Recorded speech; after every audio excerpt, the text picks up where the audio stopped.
আকাশবাণী আগরতলা। স্থানীয় সংবাদ পড়ছি সোমা চট্টোপাধ্যায়। এখনকার বিশেষ বিশেষ খবর হল, প্রধানমন্ত্রী নরেন্দ্র মোদী বলেছেন, আগামী দিনে দক্ষিণ এশিয়ার অন্যান্য দেশগুলির সঙ্গে উত্তর পূর্বাঞ্চলের যোগাযোগ আরো শক্তিশালী হবে। ক্যান্সার রোগ প্রতিরোধে সচেতনতাই হচ্ছে মূল চাবিকাঠি, বললেন মুখ্যমন্ত্রী অধ্যাপক ডা মানিক সাহা। রাজ্যের ৪ জেলায় আজ বিশেষ লোক আদালত অনুষ্ঠিত হয়। রঞ্জি ট্রফিতে ত্রিপুরার কাছে পরাজিত গুজরাট। প্রধানমন্ত্রী নরেন্দ্র মোদী আজ আসামের গুয়াহাটিতে 11,000 কোটি টাকারও বেশি কয়েকটি উন্নয়ন প্রকল্পের উদ্বোধন ও ভিত্তিপ্রস্তর স্থাপন করেন। এর মধ্যে রয়েছে কামাখ্যা মন্দির করিডোরের ভিত্তিপ্রস্তর স্থাপন, চন্দ্রপুরে একটি নতুন sports complex, Guwahati medical college ও হাসপাতালের সমন্বিত নতুন ভবন এবং করিমগঞ্জের রাতাবাড়িতে একটি নতুন মেডিকেল কলেজ। এই উপলক্ষে এক সমাবেশে ভাষণ দিতে গিয়ে প্রধানমন্ত্রী বলেন, এই প্রকল্পগুলি চালু হতে দক্ষিণ এশিয়ার অন্যান্য দেশগুলির সঙ্গে উত্তর পূর্বাঞ্চলের যোগাযোগ আরো শক্তিশালী হবে। এইসব প্রকল্প পর্যটন খাতে কর্মসংস্থানের সুযোগ বাড়াতে এবং এই অঞ্চলের পর্যটন ও খেলাধুলাকে উন্নীত করবে বলে তিনি মন্তব্য করেন। তিনি আরো জানান, আসামের 7,000-এরও বেশি যুবক তাদের অস্ত্র ছেড়ে দেশের অগ্রগতির জন্য কাজ করার শপথ নিয়েছেন। এজন্য অনেক অঞ্চলে আস্থা তুলে নেওয়া হয়েছে। উল্লেখ্য, দুদিনের আসাম সফরে প্রধানমন্ত্রী গতকাল সন্ধ্যায় গুয়াহাটিতে আসেন। আজ বিশ্ব ক্যান্সার দিবস। ক্যান্সার সম্পর্কে সচেতনতা তৈরি করতে এবং এর প্রতিরোধ, শনাক্তকরণ এবং চিকিৎসাকে উৎসাহিত করতে প্রতিবছর 4 ফেব্রুয়ারি তারিখে ক্যান্সার দিবস পালন করা হয়।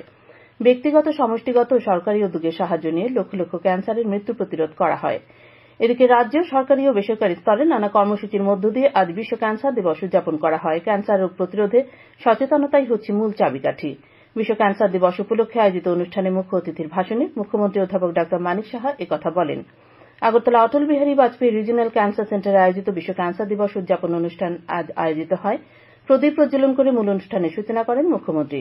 প্রধান অতিথির ভাষণে তিনি এই রোগের কারণ সম্পর্কে জনগণকে সচেতন হওয়ার আহ্বান জানান। তিনি বলেন, আধুনিক চিকিৎসায় ক্যান্সারের বিরুদ্ধে এখন লড়াই করা সম্ভব, কিন্তু এই রোগ যাতে না হতে পারে তার কারণগুলি সম্পর্কে সকলের অবগত থাকা প্রয়োজন। যদি ঠিক সময়ে এই রোগের শনাক্তকরণ করা হয়, তাহলে এই রোগকে প্রতিহত করে দীর্ঘদিন বেঁচে থাকা সম্ভব। মুখ্যমন্ত্রী বলেন, সচেতনতা না থাকার কারণে অনেকে এই ক্যান্সার রোগকে আমন্ত্রণ করে এবং ঠিক সময়ে যদি আমরা সেই ট্রিটমেন্টটা করি তাহলে এটা নিরাময় হওয়ার অনেক সুযোগ থাকে। একটা সময় ছিল আমাদের বলা হতো cancer has got no answer, একটা সময় হতো, যে এখন কিন্তু সেরকম না। মানে আমরা এখানে ক্যান্সার যারা আমরা একটু আগে এখানে যাদেরকে অভিনন্দন জানালাম, আমরা দেখলাম যে ওরা সত্যিকারের ওনাদেরকে চিন্তা করা হচ্ছে না, ওয়ারে যে ক্যান্সারকে আমরা জয় করতে পারি। এবং আমরা দেখি অনেক সময় আমাদের খামখেয়ালি কোনাতে এই ক্যান্সারটা আমরা ইনভাইট করি। কোন রকম ব্যাকগ্রাউন্ড শরীরে দেখে, শরীর এমন একটা মানে বিষয়, যেটা অনেক সময় আমরা সবসময় এটা সচেতন থাকি না, কারণ নিজের সম্পর্কে আমরা সচেতন, ইভেন ডাক্তারবাবুদের অনেকটা সচেতন থাকে না। ডাক্তাররা আমাদেরকে ভালো করে, কিন্তু নিজেরা সচেতন কিন্তু অনেক সময় হয় না। আমরা উই আর অল হিউম্যান, সেটা আমি নিজে দেখেছি এবং বুঝেছি। অনুষ্ঠানে মুখ্যমন্ত্রী ক্যান্সার রোগে আক্রান্ত হওয়ার পর চিকিৎসার মাধ্যমে সম্পূর্ণ সুস্থ হওয়া ক্যান্সার যোদ্ধাদের সম্বর্ধনা জ্ঞাপন করেন। রাজধানীর বটতলী স্থিত সামাজিক, সাংস্কৃতিক ও ক্রীড়া সংস্থা কল্যাণ সমিতির 5 দিনব্যাপী শিশু উৎসব আজ থেকে শুরু হয়েছে। এই উৎসব উপলক্ষে এক স্বেচ্ছা রক্তদান শিবির আজ অনুষ্ঠিত হয়। অনুষ্ঠানের উদ্বোধন করেন মুখ্যমন্ত্রী অধ্যাপক ডা মানিক সাহা। তিনি বলেন, বর্তমানে সামাজিক দায়বদ্ধতা পালন করে ক্লাবগুলি মানুষের আস্থা ও বিশ্বাসের জায়গা হয়ে উঠেছে, কিন্তু নিরপেক্ষতার অভাব থাকলে মানুষের সেই বিশ্বাস হারিয়ে যাবে বলেও তিনি মন্তব্য করেন। আজ ক্লাবের পক্ষ থেকে এলাকার 4 জন প্রবীণ নাগরিককে সম্বর্ধনা দেওয়া হয়। অনুষ্ঠানে অন্যান্যদের মধ্যে উপস্থিত ছিলেন আগরতলা পুর নিগমের মেয়র দীপক মজুমদার, নিগমের সাউথ জোনের চেয়ারম্যান অভিজিৎ মল্লিক প্রমুখ। আজকের শিবিরে মোট 14 জন স্বেচ্ছায় রক্তদান করেন। রাজ্য পুলিশের আইপিএস এবং টিপিএস পর্যায়ে 17 জন আধিকারিককে আজ রদবদল করা হয়। উল্লেখযোগ্যদের মধ্যে রয়েছেন আইপিএস প্রবীণ মজুমদার, তাকে এসপি এমটিএফ থেকে এআইজি ওয়েলফেয়ার পদে বদলি করা হয়েছে। পশ্চিম জেলার সদর এনসিসি, আমতলী, মোহনপুর এবং জিরানিয়ার এসডিপিওদের বদলি করা হয়েছে। এছাড়া টিএসআর 15 নম্বর ব্যাটালিয়নের কমান্ডেন্ট প্রসেনজিৎ ঘোষকে রামারাও ট্রেনিং সেন্টারে বদলি করা হয়েছে। এই সেন্টারের বর্তমান কমান্ডেন্ট রাজীব সেনগুপ্তকে বদলি করা হয়েছে 15 নম্বর ব্যাটালিয়নের কমান্ডেন্ট পদে। কেন্দ্রীয় সরকারের প্রকল্পগুলি দেশের সর্বশেষ ব্যক্তির কাছে নিয়ে গিয়ে শহর ও গ্রামীণ এলাকার মধ্যে ব্যবধান কমাতে বিজেপি গাঁও চলো অভিযান শুরু করেছে। 30 লক্ষেরও বেশি দলীয় কর্মীরা 7 লক্ষ গ্রামে যাবেন এবং সরকারি সুযোগ সুবিধার কথা জনসাধারণকে জানাবেন। পালামপুর বিধানসভা কেন্দ্র থেকে শুরু হওয়া এই উদ্যোগ আগামী 11 ফেব্রুয়ারি পর্যন্ত চলবে। বিকশিত ভারতের বার্তা সমাজের শেষ ব্যক্তির কাছে পৌঁছে দেওয়াই এই প্রচারাভিযানের উদ্দেশ্য।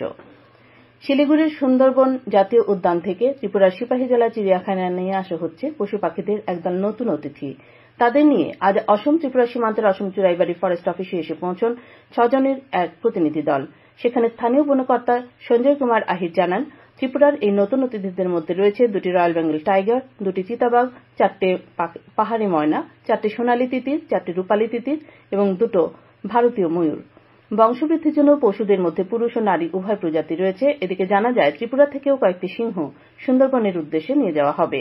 সিপাহীজলা অভয়ারণ্যের অধিকর্তা বিশ্বজিৎ দাস আকাশবাণী সিপাহীজলা জেলা প্রতিনিধিকে জানিয়েছেন, সুন্দরবন থেকে রওনা হওয়া পশু পাখিরা আগামীকাল সন্ধ্যায় সিপাহীজলা এসে পৌঁছবে। প্রায় বিলুপ্তির পথে ধনেশ পাখি। এই পাখির অস্তিত্ব টিকিয়ে রাখার উদ্দেশ্যে আজ থেকে তেলিয়ামুড়ার হাওয়াইবাড়ি স্কুল মাঠে শুরু হল হর্নবিল উৎসব। এই উৎসবে উপস্থিত ছিলেন রাজ্য বিধানসভার মুখ্য সচেতক কল্যাণী সাহা রায়, বন দপ্তরের একাধিক আধিকারিক, তেলিয়ামুড়া পঞ্চায়েত সমিতির চেয়ারম্যান যমুনা দাস রায় সহ অন্যান্যরা। খবর শুনছেন আকাশবাণীর আগরতলা কেন্দ্র থেকে। রাজ্যের 4 জেলায় আজ বিশেষ লোক আদালতে নিষ্পত্তির জন্য ৬,৯৩৪টি মামলা তোলা হয়েছিল। রাজ্য আইনসেবা কর্তৃপক্ষ জানিয়েছে, বিশেষ লোক আদালতে এমভি অ্যাক্ট, টিপি অ্যাক্ট, এক্সাইজ অ্যাক্ট এবং টিজি অ্যাক্টে মামলা নেওয়া হয়। এর মধ্যে আগরতলা আদালত চত্বরে সবচেয়ে বেশি 3টি বেঞ্চে ২,৩৮০টি মামলা নিষ্পত্তির জন্য ওঠে। খোয়াই, সিপাহীজলা ও ধলাই জেলা আদালত চত্বরে লোক আদালতে ভালো সাড়া পাওয়া গেছে বলে কর্তৃপক্ষের এক আধিকারিক জানান। এদিকে বিশালগড়ের আদালতে 2টি বেঞ্চে 1,333টি মামলা ওঠে। অন্যদিকে সোনামুড়া আদালতে 2টি বেঞ্চে 850টি মামলা ওঠে। কাজী নজরুল ইসলামের 125তম জন্মবার্ষিকী উদযাপন কমিটির উদ্যোগে আজ আগরতলা প্রেস ক্লাবে মৈত্রী সংসদের পক্ষ থেকে এক সভার আয়োজন করা হয়। সভায় নজরুলের নামে আগরতলায় একটি রাস্তার নামকরণ করার প্রস্তাব উত্থাপিত হয়।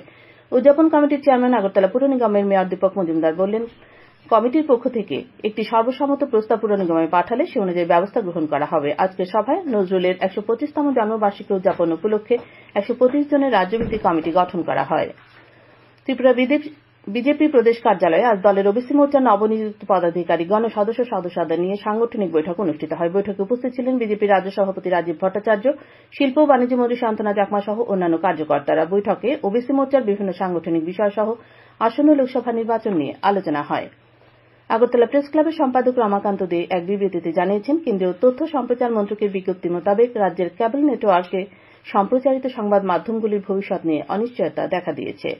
এই পরিস্থিতিতে বিকল্পের সম্ভাবনা খুঁজতে আগরতলা প্রেস ক্লাব মুখ্যমন্ত্রীর কাছে অনুরোধ জানিয়েছে। শ্রী দে আরও জানান, আপৎকালীন অনিশ্চিত পরিস্থিতিতে একজন সংবাদ মাধ্যমের কর্মীও যাতে ছাঁটাই হতে না হয় তা নিশ্চিত করার জন্য রাজ্যের সমস্ত কেবল নিউজ চ্যানেল কর্তৃপক্ষের কাছে অনুরোধ জানিয়েছে আগরতলা প্রেস ক্লাব। জুলাইবাড়ি ব্লকের এসএসবি ক্যাম্প এলাকার নতুন চৌধুরীপাড়া এসবি স্কুল মাঠে শুরু হওয়া বৌদ্ধ ধর্মাবলম্বীদের তাপ্তিংশ স্বর্গ মেলা আজ শেষ হচ্ছে। ত্রিপুরায় প্রথমবারের মতো অনুষ্ঠিত হওয়া এই মেলাকে কেন্দ্র করে প্রচুর জনসমাগম হয়। আমরা বাঙালি দলের প্রাক্তন রাজ্য সচিব শৈলেন রায়ের মৃত্যুতে দলের রাজ্য কমিটির পক্ষ থেকে শোক প্রকাশ করা হয়েছে। দলের পক্ষ থেকে এক বিবৃতিতে এই খবর জানিয়ে শোকসন্তপ্ত পরিবার পরিজনদের প্রতি সমবেদনা জানানো হয়েছে। খেলার খবর। রঞ্জি ট্রফির 4 দিনের খেলায় আজ ত্রিপুরা 156 রানে গুজরাটকে পরাজিত করেছে। আহমেদাবাদের নরেন্দ্র মোদী স্টেডিয়ামের তৃতীয় দিনে 9 উইকেটে 330 রান থেকে খেলতে নেমে রাজ্য দল দ্বিতীয় ইনিংসে সবকটি উইকেট হারিয়ে 343 রান করে। জবাবে খেলতে নেমে স্বাগতিক গুজরাট দ্বিতীয় ইনিংসে সবকটি উইকেট হারিয়ে 161 রান করতে সক্ষম হয়। রাজ্য দলের পক্ষে পারভেজ সুলতান 58 রানে ও শ্রীরাম পাল 16 রানে 3টি করে উইকেট পায়। এর আগে রাজ্য দলের প্রথম ইনিংসের 146 রানের জবাবে গুজরাট লিড নিয়ে প্রথম ইনিংসে 172 রান করেছিল। জয় ছিনিয়ে রাজ্য দল পুরো পয়েন্ট পায়।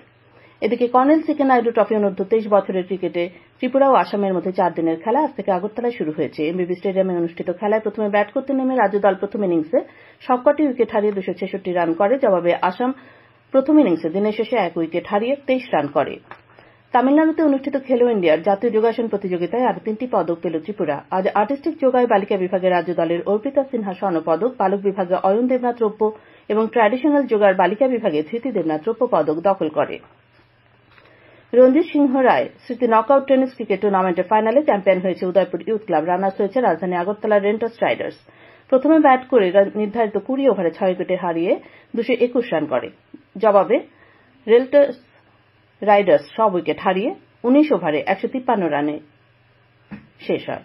পরে বিজয়ীদের হাতে ট্রফি তুলে দেন অর্থমন্ত্রী প্রণজিৎ সিংহ রায়। এর আগে উদ্বোধনী অনুষ্ঠানে উপস্থিত ছিলেন বিজেপি যুব মোর্চার প্রদেশ সভাপতি তথা বিধায়ক সুশান্ত দেব, বিধায়ক অভিষেক দেব রায় প্রমুখ। কৈলাসহরের ঐতিহ্যবাহী আব্দুল করিম স্মৃতি নকআউট ফুটবল টুর্নামেন্টের ফাইনাল ম্যাচ স্থানীয় টিলাবাজার দ্বাদশ শ্রেণী বিদ্যালয় মাঠে অনুষ্ঠিত হয়। এতে চ্যাম্পিয়নের খেতাব অর্জন করেছে কৈলাসহরের খান একাদশ। নির্ধারিত সময়ে কোনো গোল না হবার কারণে ট্রাইবেকারে ৩-২ গোলের ব্যবধানে খেলা নিষ্পত্তি হয়। রানার্স হয়েছে জম্পুই জেলা ফুটবল ক্লাব। চ্যাম্পিয়ন দলকে ট্রফি ও একটি গাড়ি এবং রানার্স দলকে ট্রফি সহ মোটর বাইক দেওয়া হয়। আজকের পুরস্কার বিতরণী অনুষ্ঠানে উপস্থিত ছিলেন বিধায়ক বীরজিৎ সিংহ, ঊনকোটি জেলা পরিষদের সদস্য মোহাম্মদ বদরুজ্জামান, কৈলাসহর পুর পরিষদের ভাইস চেয়ারম্যান নীতিশ দে প্রমুখ। টুর্নামেন্টে মোট 16টি দল অংশ নেয়। পুষ্পরাজ ইউথ অর্গানাইজেশন এই টুর্নামেন্টের আয়োজন করে। আবহাওয়ার পূর্বাভাসে বলা হয়েছে আগামীকাল আকাশ পরিষ্কার থাকবে। সকালে কুয়াশা পড়বে। তাপমাত্রা সর্বোচ্চ 27 ডিগ্রি এবং সর্বনিম্ন 13 ডিগ্রি সেলসিয়াসের কাছাকাছি থাকবে। আজ রাজ্যের সর্বোচ্চ তাপমাত্রা ছিল 27.1 ডিগ্রি এবং সর্বনিম্ন 12.3 ডিগ্রি সেলসিয়াস। শেষ করার আগে খবরের বিশেষ অংশগুলো আরেকবার। প্রধানমন্ত্রী নরেন্দ্র মোদী বলেছেন, আগামী দিনে দক্ষিণ এশিয়ার অন্যান্য দেশগুলির সঙ্গে উত্তর পূর্বাঞ্চলের যোগাযোগ আরও শক্তিশালী হবে। ক্যান্সার রোগ প্রতিরোধে সচেতনতাই হচ্ছে মূল চাবিকাঠি বললেন মুখ্যমন্ত্রী অধ্যাপক ডা মানিক সাহা। রাজ্যের 4 জেলায় আজ বিশেষ লোক আদালত অনুষ্ঠিত হয়। রঞ্জি ট্রফিতে ত্রিপুরার কাছে পরাজিত গুজরাট। স্থানীয় সংবাদ আজকের মতো শেষ হলো।